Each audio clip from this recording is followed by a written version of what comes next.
তারা প্রতিনিধি আছে তাহলে না প্রতিনিধি সাংবাদিক সম্মেলনে উপস্থিত আমার সম্মানিত ইলেকট্রনিক এবং প্রিন্ট মিডিয়ার বন্ধুগণ, আপনারা জানেন আগামী পরশুদিন 26 তারিখ আমাদের এই ঐতিহ্যবাহী এবং প্রাচীনতম যে খার্চি পূজা চতুর্দশ দেবতার মন্দিরে অনুষ্ঠিত হতে যাচ্ছে। মেলা, সেই সঙ্গে প্রদর্শনী 7 দিন ব্যাপী চলবে। এটার ঐতিহাসিক ব্যাকগ্রাউন্ড আপনাদের সবারই জানা আছে, কারণ এটা একসময় রাজ পরিবারেরই শুধুমাত্র পূজার্চনার জায়গা ছিল, যেটা মহারাজ ত্রিলোচন শুরু করেছিলেন। মহারানী হীরাবতীর এবং দেবাদিদেব মহাদেবের আশীর্বাদে যে ত্রিলোচনের জন্ম হয়েছিল, তিনি এটার কর্তন করেছিলেন। পরে রাজধানী এখান থেকে সরে যাওয়ার পরেও চতুর্দশ দেবতা এখানেই পূজিত হবে। তো আগামী পরশুদিন এটা শুরু হবে। দেশ বিদেশ থেকে বহু সাধু সন্ত পুণ্যার্থীদের আগমন করবে এবং আমার মনে হয় মাঝখানে কোভিডের 2 বছর বন্ধ থাকলেও গত বছরও প্রচুর লোক হয়েছিল, পুণ্যার্থী, দর্শনার্থী, পর্যটক সব মিলিয়ে। এবার হয়তো আগের সমস্ত রেকর্ড ম্লান হয়ে যেতে পারে। কাজে এটা একটা বিশাল, আমার জানা মতে নর্থ ইস্টে 7 দিনের মেলা, আর এত লোক সমাগম কোথাও হয় কিনা আমার জানা নেই। খুব সম্ভবত এটাই সবচেয়ে বড় এবং প্রাচীন মেলা। তো এই উপলক্ষে পরশুদিন আমাদের এটার শুভারম্ভ শুরু হবে বেলা 11টায় কৃষ্ণমালা মঞ্চে। এটার উদ্বোধন করবেন এবং প্রধান অতিথি হিসেবে উপস্থিত থাকবেন আমাদের রাজ্যের জনপ্রিয় মুখ্যমন্ত্রী প্রফেসর ডক্টর মানিক শাহ মহোদয়।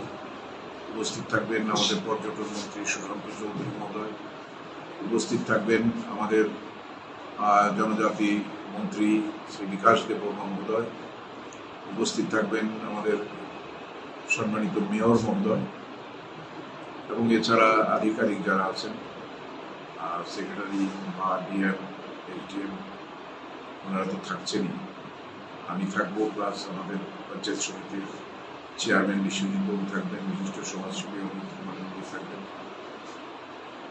3টে প্রোগ্রাম আমাদের এই মঞ্চে হবে।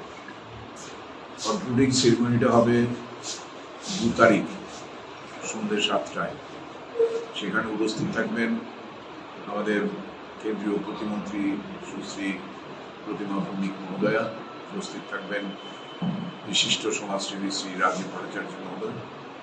মাঝখানে 30 তারিখ আরেকটি কর্মসূচি আছে আমাদের, সেখানে উপস্থিত থাকবেন প্রাক্তন মুখ্যমন্ত্রী এবং বর্তমান সাংসদ শ্রী বিপ্লব কুমার দেব।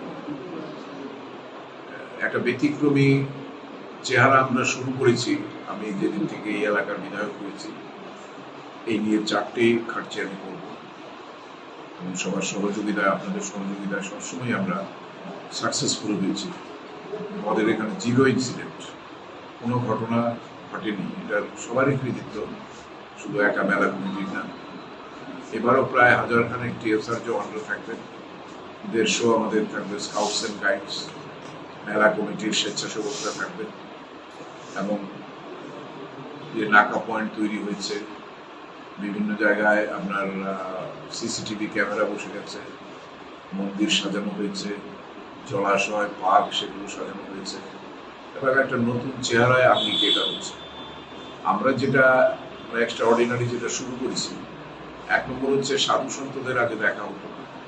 সাধু সন্তরা অভুক্ত অবস্থায় খোলা আকাশের নিচে পড়ে থাকতেন।